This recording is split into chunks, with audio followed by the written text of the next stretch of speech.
comment le président se porte ce soir? Oh, ça va. Un peu préoccupé par la situation, mais bon, la situation de tout ce qui s'est passé hier. Oui. Hein, mais bon, on travaille à avoir tout ça sous contrôle. C'est justement le sujet principal de notre rencontre de ce soir. Elle portera sur l'appréciation que vous portez sur les marches pacifiques qui se sont déroulées hier, 22 septembre 2020. Et d'entrée de jeu, je voudrais vous poser comme première question, Président, la coalition nommée Force pour le changement, la paix et la démocratie au Cameroun, cette plateforme à laquelle le mouvement Agir et Acte appartient, a lancé une série d'activités, parmi lesquelles des marches pacifiques, dont celle qui s'est tenue hier, 22 septembre. Avant de revenir sur cette marche d'hier en tant que telle, est-ce que vous pouvez nous restituer l'esprit qui a sous-tendu la mise en place de cette coalition et puis celui des actions à mener? Oui, Serge, je dois dire que la nécessité de mettre sur pied cette coalition provient du fait que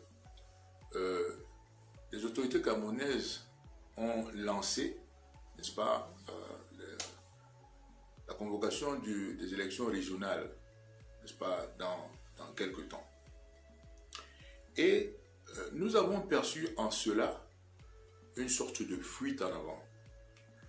Fuite en avant parce que ces élections, venant après celles de février 2020 que nous avons boycottées, n'allaient pas résoudre les problèmes fondamentaux, les crises structurelles auxquelles le Cameroun est confronté aujourd'hui, que ce soit la déliquescence économique et sociale que connaît notre pays, que ce soit l'aggravation de la pauvreté et de la misère, l'aggravation des inégalités, l'aggravation des injustices, et cerise sur le gâteau, n'est-ce pas, la crise dans les régions du nord-ouest et du sud-ouest.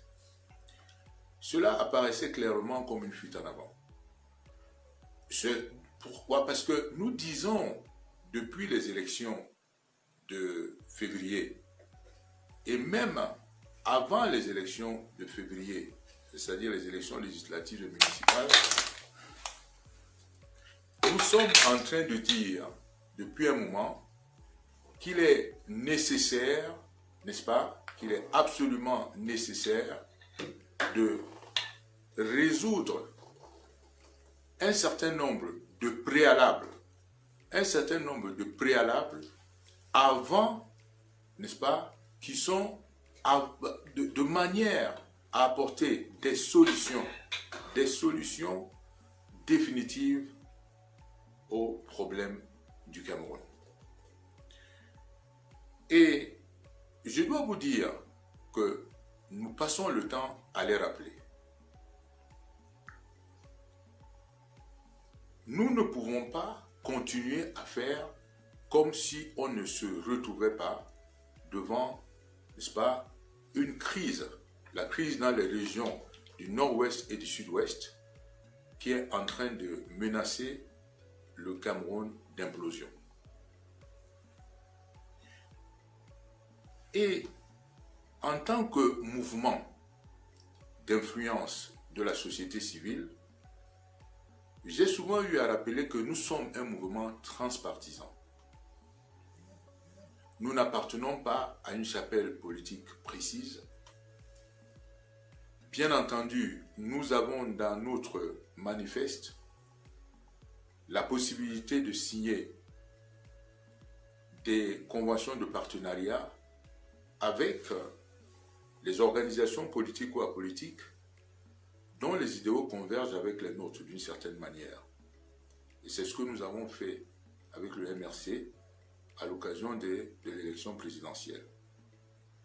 Nous avons soutenu son candidat parce qu'il nous paraissait être porteur à la fois de conviction, de détermination et d'engagement pour le changement que nous souhaitions pour le Cameroun.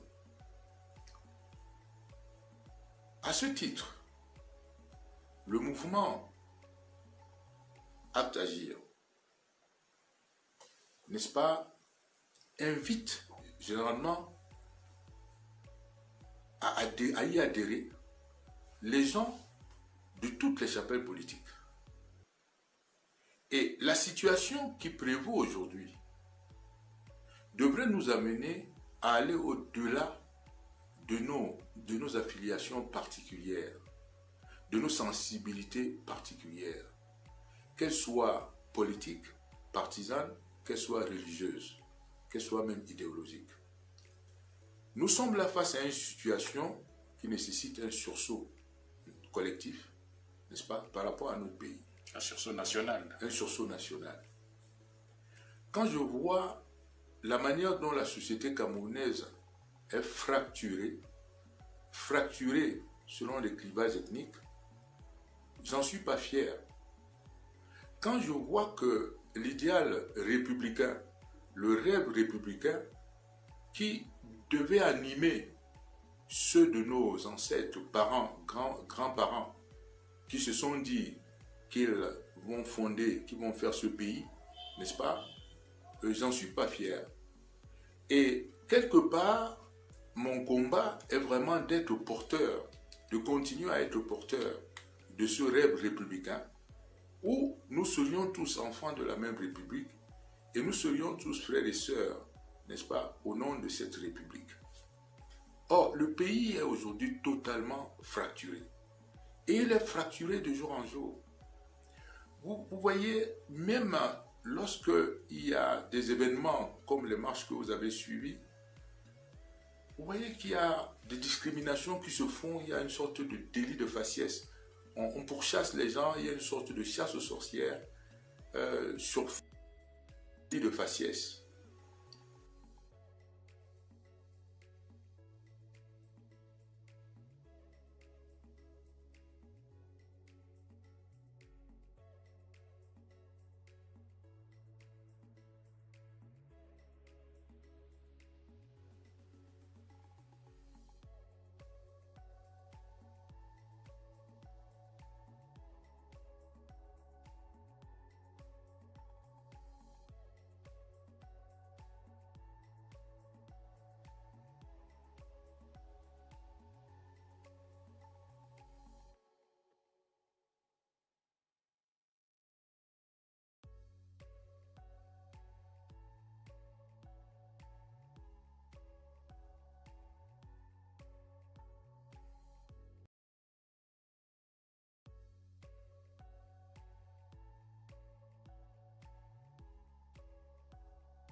Et des institutions inclusives, des institutions politiques inclusives. Et où j'exhortais les autorités à organiser un dialogue inclusif et franc et sincère, qui n'ait aucune ressemblance avec ce qui s'était passé à Fumban en 61. Et dans le cadre de ce dialogue inclusif, que d'ailleurs mes alliés politiques, c'est-à-dire le MRC et d'autres, auxquels ils ont également appelé les autorités, on disait que dans le cadre d'un tel dialogue inclusif, on débattrait alors des problèmes qui semblent être la cause fondamentale, n'est-ce pas, des maux du Cameroun, la cause fondamentale de l'impasse dans laquelle le Cameroun se trouve aujourd'hui, la cause fondamentale de la régression économique et sociale que le Cameroun connaît aujourd'hui, la cause fondamentale du fait que les institutions politiques actuelles ne parviennent pas à apporter des réponses appropriées aux besoins et aux aspirations des populations. Et il s'agissait de voir une forme de l'État qui soit beaucoup plus appropriée à cela, afin d'éviter l'État tel que nous le connaissons, des institutions politiques telles que nous les connaissons aujourd'hui, qui sont caractérisées par une concentration de tous les pouvoirs dans les mains d'un seul individu, sans système de contre-pouvoir. Il nous fallait aller vers une forme d'État, une forme d'institution où les pouvoirs politiques soient mieux répartis entre l'État central, les régions et les communes. Là, on y va encore, on nous parle d'élections régionales, mais c'est encore une espèce de top-down. Ce n'est pas fait de façon participative, ce n'est pas fait de façon inclusive, c'est encore un processus qui est totalement exclusif. C'est-à-dire qu'il va exclure une bonne partie de la population et on n'y sera pas. Et ça, c'est absolument dangereux. Et au cœur de ces institutions politiques, vous savez qu'il y a le processus électoral qui est l'objet de grandes controverses. Là, nous ne sommes même plus dans la question de réclamer le hold-up électoral et ainsi de suite. Nous sommes dans le problème, la résolution d'un problème fondamental, structurel, qui reviendra constamment dans les années à venir s'il n'est pas résolu aujourd'hui. Et nous le faisons plus pour nous, le faisons pour les autres générations, pour qu'ils puissent avoir un héritage, n'est-ce pas, institutionnel, qui soit véritablement à l'épreuve du temps, qui soit à l'épreuve des crises et des crises multiformes. C'est-à-dire disposer d'un processus électoral qui ne soit pas sous le contrôle d'un seul individu, n'est-ce pas, verrouillé pour le bénéfice d'un seul individu, mais que ce soit un processus électoral transparent, crédible et fiable, qui permette aux Camerounais d'élire librement leurs dirigeants à tous les niveaux, niveau central, niveau régional, niveau communal, n'est-ce pas, d'élire librement leurs dirigeants et que ces dirigeants leur soient comptables. Quand on peut dire le terme anglais accountable, qu'ils soient comptables devant les électeurs et qu'ils puissent être évalués périodiquement, mais alors de la manière la plus transparente, la plus crédible et la plus fiable possible. Cela non seulement va contribuer à accélérer le développement, ça c'est sûr, mais ça va également permettre d'apaiser. Parce que quand quelqu'un est sorti des urnes de cette manière, on n'a pas tendance à remettre en cause le processus. Et donc là, je vous donne le mobile, n'est-ce pas, de notre soutien, de notre appartenance, de notre adhésion à cette plateforme. Voilà. Président, on va retenir de ce que vous venez de dire que le premier palier, c'est celui de la paix et le second palier, c'est celui de la refonte de nos institutions. Absolument. La marche d'hier fait couler beaucoup d'encre et de salive, comme vous devez vous en douter. Parce que cette marche a été le théâtre de très nombreuses exactions commises par les forces de défense et de sécurité. À date, on a plus de 500 arrestations avant, pendant et après les marches. Il y a eu de nombreuses violations physiques et psychologiques sur des citoyens qui, finalement, n'exerçaient qu'un droit constitutionnel, celui de manifester et d'exprimer une opinion. Quel est votre sentiment un jour après ces événements? C'est un sentiment de grosse déception, parce que vous savez que au cœur de la stratégie d'agir, il y a le fait que nous croyons qu'un pays, que les êtres humains ne peuvent s'émanciper pleinement dans un pays que s'ils jouissent de leurs droits et de leurs libertés fondamentales. Liberté d'entreprendre, liberté de réussir, liberté d'échouer et de recommencer, liberté de croire, liberté d'aimer, ainsi de suite. Au cœur du mouvement de la dynamique d'agir, il y a cette conviction que celles des êtres libres sont capables de s'émanciper, sont capables de se développer. Voilà pourquoi agir, si vous voulez, tout en restant un mouvement d'influence de la société civile, accorde une importance capitale aux conditions institutionnelles politiques qui sont susceptibles de promouvoir et de garantir ces libertés. Vous voyez ce que je veux dire? Tout à fait. Alors, le deuxième point, c'est quoi? Qui fait l'objet de ma grande déception, qui a fait toujours l'objet de ma grande déception, et je dirais même de mon éloignement, de ma dissension avec M. Biya, c'est que si vous vous souvenez, il y a 30 ans, M. Biya répondait à un journaliste français, Yves Mourouzi, qu'il voudrait qu'on se souvienne de lui comme du président qui aura apporté la démocratie et la prospérité à ses compatriotes. Naturellement, nous n'avons pas besoin d'être partisans pour voir qu'aujourd'hui au Cameroun, au lieu de cela, c'est les actes opposés. La misère, il y a la misère et la pauvreté. Et ensuite, il y a une tyrannie, il y a une violation permanente des droits et des libertés. Il y a une violation permanente des espaces de liberté dans un État qui est devenu en fait un État voyou, un État gangster, avec deux mots principaux, la gangrène de la corruption et la gangrène de la division, les divisions claniques. Est-ce que nous pourrons, si ces deux mots ne sont pas remédiés, nous aurons beaucoup de mal comme pays à construire un projet de société, surtout ces termes hypocrites que nos responsables utilisent bien souvent comme des slogans. Une société où les citoyens pourraient bien vivre ensemble, le vivre ensemble. Le vivre ensemble. Ce sera impossible. Et c'est une lutte qui m'engage moi personnellement, qui engage ma détermination à me battre. Parce que je ne vois pas comment, quelle société nous serions en train de construire si nous n'éradiquons pas les haines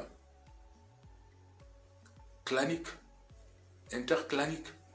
Si nous n'arrivons pas demain à construire une société où on connaît le brassage de toutes les composantes ethniques de notre pays, où ce soit surtout le rêve républicain, je vous le dis très souvent, que tous ceux qui ont eu à travailler avec moi comme collaborateurs, je les ai toujours perçus et ils me connaissent comme des frères au nom de la République, des sœurs au nom de la République.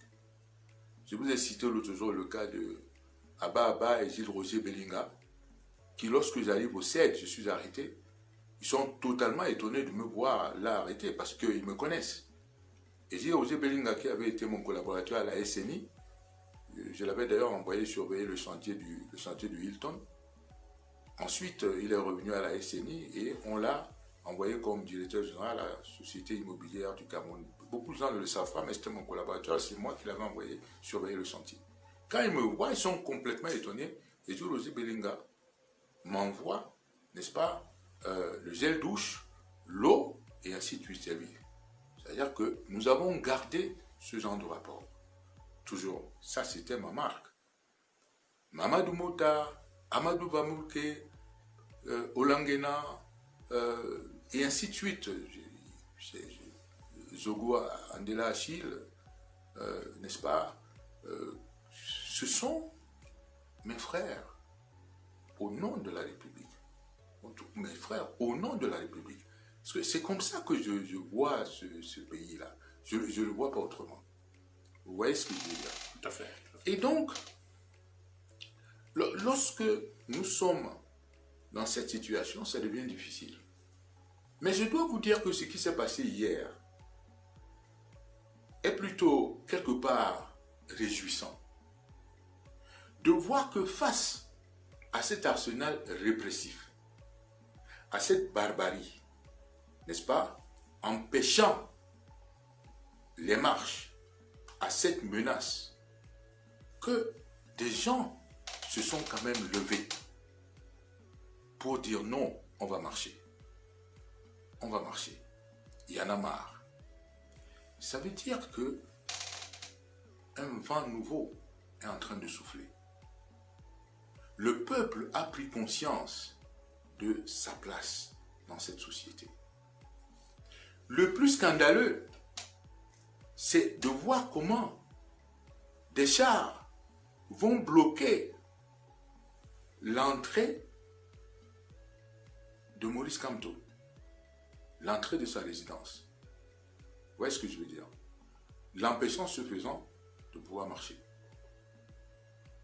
Dans notre, il était question qu'on le fasse pratiquement ensemble, naturellement. Si vous êtes bloqué de cette façon, c'est absolument impossible que je le rejoigne, comme ça devient impossible qu'on puisse faire quoi que ce soit.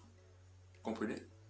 Et ça, c'est extraordinaire. Mais la veille, vers minuit, 1h du matin, je commence à vous envoyer des messages parce qu'il m'appelle pour me dire, est-ce que tu vois un peu ce qui est en train de se passer chez moi? Il était 1h du matin, d'ailleurs je dormais déjà, c'est Maurice qui m'a réveillé, qui me dit, mais est-ce que tu vois un peu ce qui est en train de se passer chez moi? Je dis non.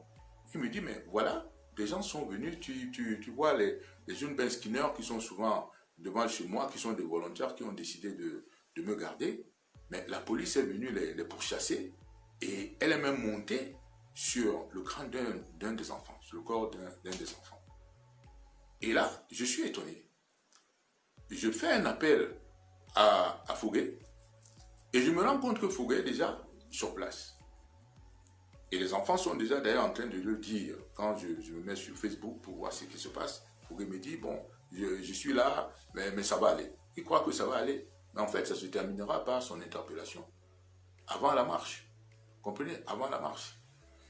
Et d'ailleurs, les gens ne se rendent pas compte que c'est une des raisons pour laquelle les gens étaient un peu perdus, n'est-ce pas, par rapport à c'est que, voilà, il y a des responsables qui ne pouvaient plus se trouver là, mais ils ne savaient même plus comment ça allait se passer. Et voilà. Et donc, quand vous voyez ce genre de barbarie, vous voyez la promesse de M. Biya, faite il y a 30 ans à ses compatriotes, vous voyez comment cette promesse de démocratie est plutôt convertie en barbarie, convertie en tyrannie, convertie en répression. Il n'y a pas de quoi être fier. Mais par contre, lorsque vous mettez des chars devant un leader de parti politique, c'est une victoire pour ce leader. C'est une victoire pour ce leader de parti politique, premièrement. Et deuxièmement, quand, malgré cet arsenal répressif, les gens se lèvent quand même pour marcher, c'est encore une autre victoire. Et comme je l'ai dit, n'est-ce pas, c'est désormais une amorce, c'est l'amorce d'une dynamique irréversible. C'est une étincelle qui fait l'incendie, c'est un affluent qui fait le fleuve. Il y a des instants où l'histoire donne rendez-vous à un peuple. Et je pense que là, l'histoire nous a donné rendez-vous. Et il appartiendra à notre génération de le comprendre et d'y entraîner nos jeunes frères et sœurs, n'est-ce pas? Parce que quand le moment est venu, il est venu. This is a defining moment. And we have this rendezvous with history. And I think the moment has come for we people to stand up for that freedom, to fight against that tyranny, and for the emancipation of our compatriots and of the people. Thank you. Thank you, Mr. President. The current situation in Cameroon raises the question of population relationships to their fundamental rights. We can read here and there comments that glorifies the ongoing repression, numerous violations of human rights, stigmatization and exclusion. What is your perception today of the Cameroonian society and what are its contradictions? Yeah, thank you for this question, Serge. I was really amazed by hearing some people celebrating the violence, the security forces were actually exercising on the people. Yeah. Yes. And this is quite understanding because those are people who have been zombified for so many years. They have been clearly politically deconscientized. And, they're just behaving like animals. And that's why you can find this kind of behavior. But I was really amazed because this fighting, this struggle for freedom, this struggle is for them. They are the main beneficiaries of this freedom. And you can realize that they don't even realize that this fighting is for their own benefit. And this is really strange. They cannot understand. Because all along, for almost 40 years and even more, what the Biya's regime has done is to kind of politically deconscientize people. So they have no more conscience. And they are not, they are not aware of what is going on. To the extent of celebrating, violence, exercised by policemen on the people, on their own compatriots. They don't even realize that this kind of violence can also turn against them. The level of the conscientization even the multiform elite of the country has reached. Because as I used to say, Mr. Biya could not have carried out this kind of undertaking for almost 40 years without the complicity of the multiform elite, including, political elite, business elite, intellectuals, academicians, and even men and women of faith. You see what? Yes. And even the traditional chiefs. You know my point of view about this. Yes. So it's almost clear that for me, Mr. Biya to have succeeded to be there for 40 years, exercising this kind of violence on the people, exercising this kind of dictatorship on the people, it could only have done that with the complicity, with the collusion, of the elite and this multiform elite, as I've described it. And this is the case.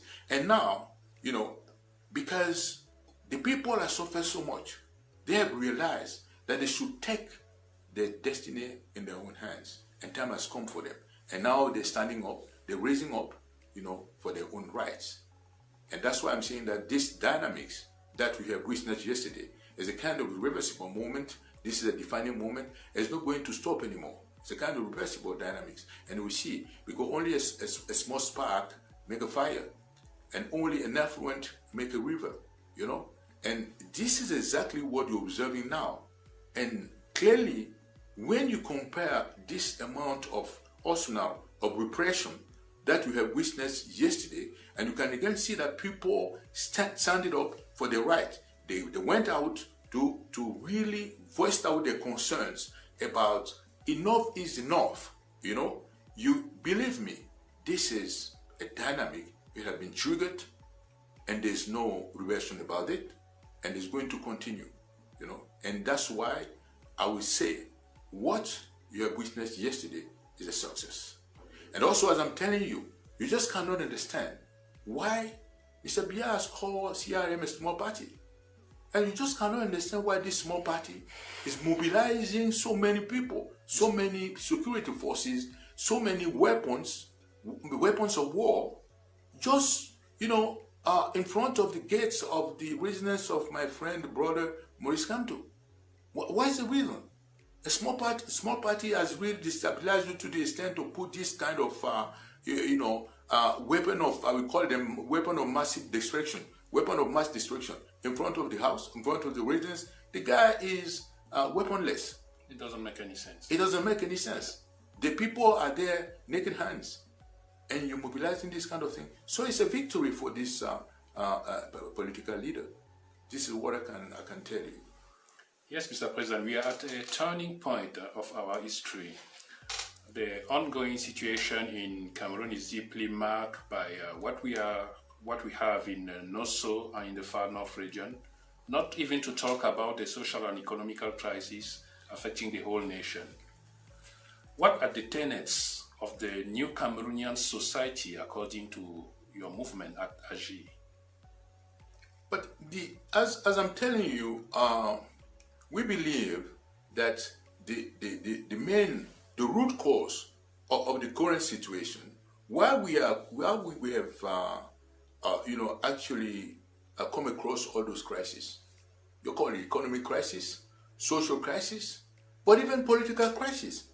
Because you are dealing with what I have called a noticed political regime. You know, autist. When someone is autist, he's just living within his own bubble. He's living in his own box. It's not connected with the outside world. And this is Mr. Biya's type of leadership. His autist is deaf.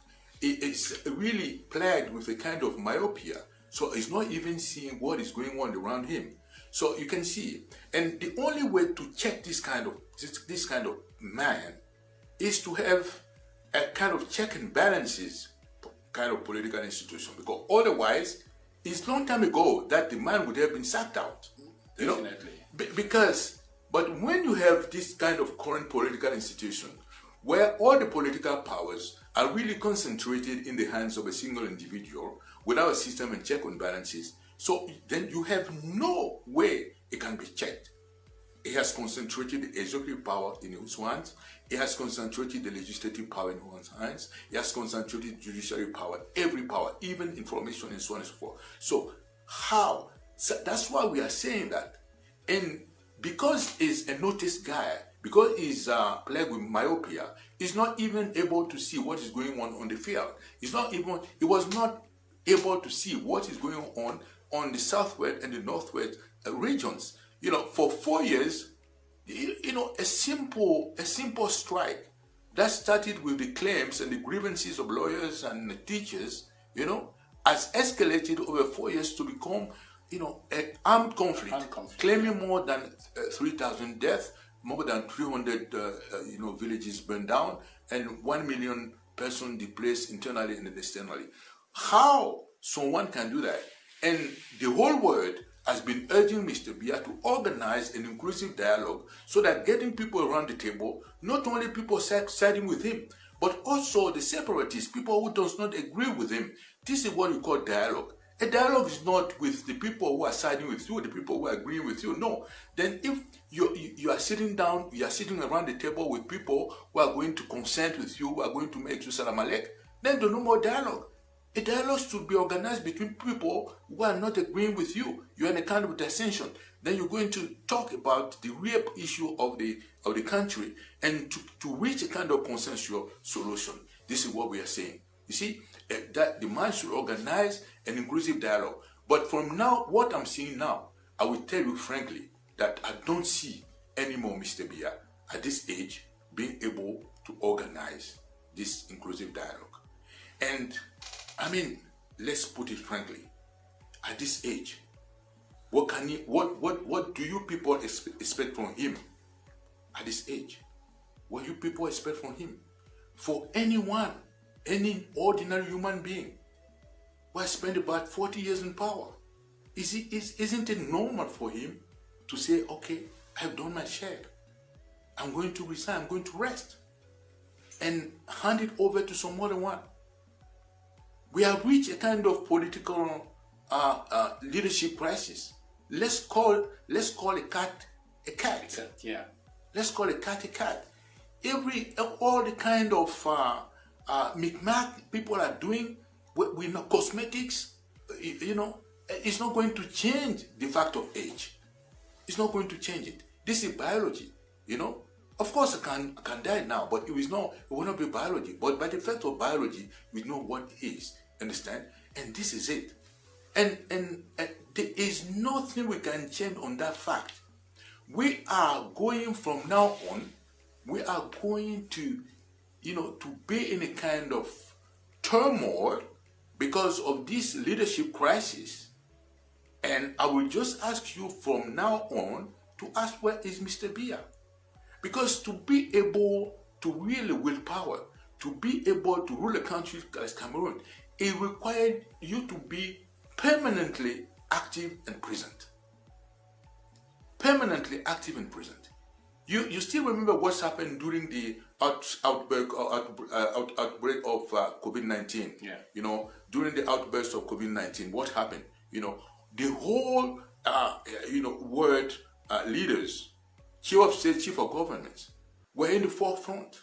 They came in the forefront to mobilize their own country, to fight against this kind of invisible foe with the associated devastating effects, Mr. Biya was absent. He was like a deserted general in the battlefield. You see what I mean? And this was it. And this was it. And from now on, this is my belief. And this is my conviction. I worked there. I was his advisor. He was on the 3rd floor. I was on the 2nd floor. I know exactly what is going on in terms of age. I know how he can react now. And let it be no doubt about this one. Let it be no doubt about what I'm saying. We are going now in a kind of turmoil, reflected by this is what is reflected by this kind of leadership crisis with kind of infield political fightings, and this is very serious for the country. And I hope Cameroonians do understand what is going on, and that they are going to again come out, because this can be a much more worse scale than what people can imagine actually. Thank you, Mr. President. Je voudrais quand même revenir sur le tweet que vous avez commis aujourd'hui. Avec votre permission, je vais le lire pour nos viewers. D'accord. Vous dites dans ce tweet, les marches du 22 septembre 2020 sont l'amorce d'une dynamique irréversible contre la tyrannie et pour la quête de nos libertés. Une étincelle fait l'incendie et un affluent le fleuve. Quand le peuple s'éveille, c'est le crépuscule des prédateurs. C'est cette dernière partie du tweet qui m'interpelle. Une étincelle fait l'incendie et un affluent le fleuve. Quand le peuple s'éveille, c'est le crépuscule des prédateurs. Président, quel est le message que vous voulez délivrer à travers ce tweet?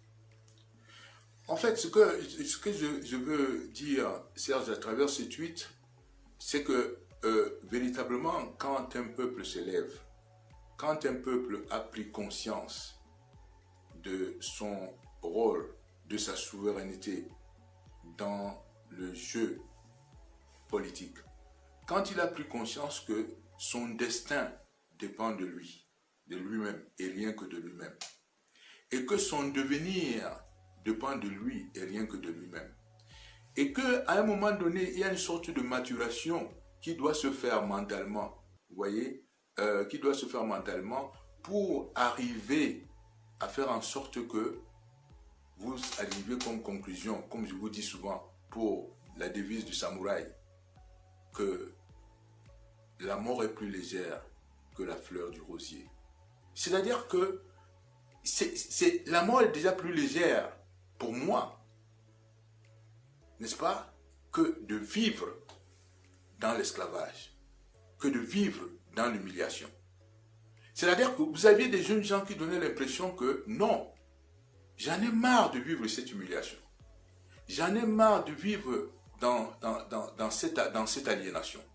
J'en ai marre. Vous savez, quand quelqu'un arrive à un sentiment qu'il faut me battre, parce que mieux vaut mourir que de continuer à vivre dans cette espèce d'humiliation, de continuer à vivre humilié, de continuer à vivre piétiné, il a atteint le stade d'un être humain normal. En revanche, ceux qui sont en train de massacrer les gens, d'utiliser cet arsenal répressif, je dois vous dire que ce sont des sauvages, ce sont des prédateurs. Ils n'ont pas encore atteint le stade d'homme civilisé. Comprenez ce que je veux dire? Tout à fait. Parce qu'en réalité, un homme civilisé ne peut pas faire ce qui s'est passé hier, je veux dire. Un homme civilisé, naturellement, quand je parle des hommes, j'embrasse en même temps les femmes. Je veux dire, un homme ou une femme civilisée ne peut pas. Ça, c'est des comportements d'animaux. Bestiaux. Vous voyez ce que je veux dire? Regardez une scène que vous avez pendant, c'est-à-dire, on a arrêté des gens qu'on fait asseoir, des Camerounais, c'est-à-dire des Camerounais, arrêtent d'autres Camerounais qu'on fait asseoir, on les oblige à chanter, d'autres on les déshabille, on les piétine. Je veux dire que, regardez cette scène. Je ne voudrais pas parler de George Floyd et ainsi de suite, mais c'est des scènes inhumaines. Quand les gens sont capables de faire, des compatriotes sont capables de faire cette scène à leurs compatriotes, ils sont à quel stade d'évolution mentale? Non, ils ne sont pas encore entrés dans la civilisation. C'est encore des sauvages. Et c'est donc des prédateurs.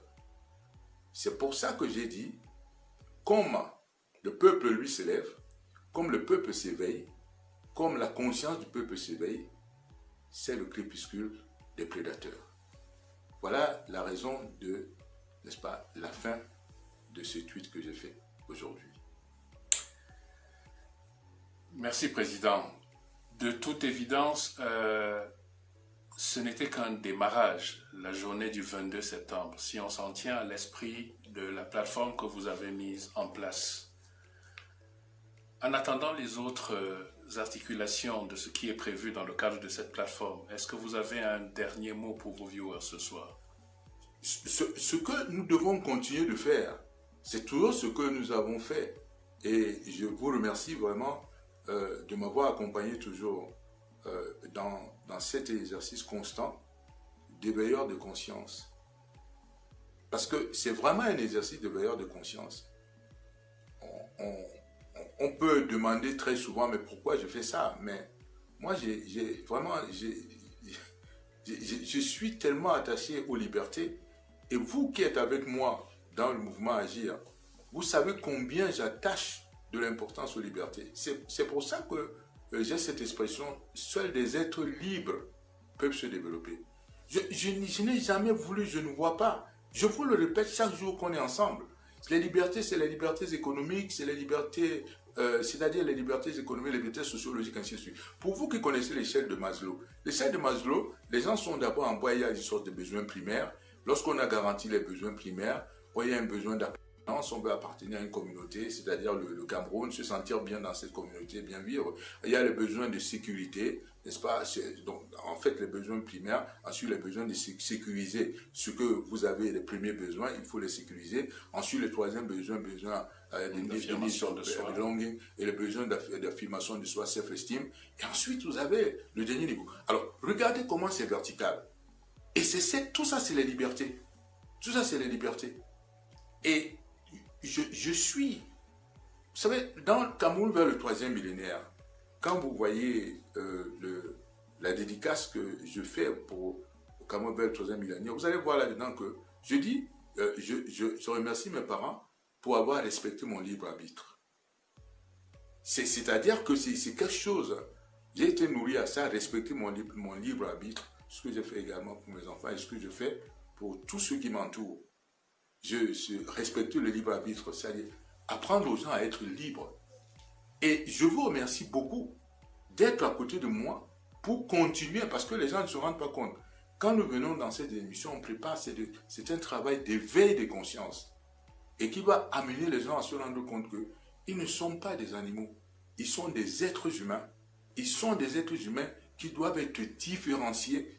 Et s'ils ne le font pas, en voyant qu'ils sont des êtres qui ont une dignité en tant qu'être humain, vous allez voir qu'il ne sera pas difficile de passer de l'autre côté. Parce que si vous n'êtes pas conscient que vous êtes un être humain avec une dignité, à ce moment-là, je porte un regard différent sur vous, toujours. Mais si je ne sais pas un seul instant que vous êtes un être humain avec une dignité, nous pouvons ressembler facilement à des animaux. Mais très facilement. Et nous allons avoir des comportements de prédateurs. Et en fait, c'est pour ça que vous voyez que les gens ont ce comportement de prédateur. C'est-à-dire que facilement, moi je ne peux pas être arrêté, comme nous l'avons été, ou comme vous savez, mais on se met à nous maltraiter. Mais c'est étrange. Dans ce pays, on trouve ça normal. Qu'on arrête des gens, des hommes et des femmes, qu'on les fasse asseoir, des mères d'enfants, des pères d'enfants, ainsi de suite, des enfants, qu'on les humilie, qu'on ne sache pas qu'ils ont une dignité. C'est incroyable. Mais qui est capable de faire ce genre de choses, sinon un être qui n'a pas de conscience, someone who has no consciousness. Someone who has no conscience. Someone who has no conscience. Only someone who has no conscience and who has no consciousness and no conscience are able to kind of, have this behavior with some other one, some other alter ego, some other oneself. Only someone without consciousness and without conscience is able to do that, this kind of behavior. This is it. Thank you so much, Mr. President. Chers viewers, nous vous remercions pour votre aimable attention ce soir et nous vous rappelons que nous prenons rendez-vous avec vous pour le traditionnel Saturday Talk qui se tiendra samedi prochain. En attendant samedi donc, nous vous souhaitons de passer une bonne nuit. Président, merci beaucoup et bonne soirée. C'est bon.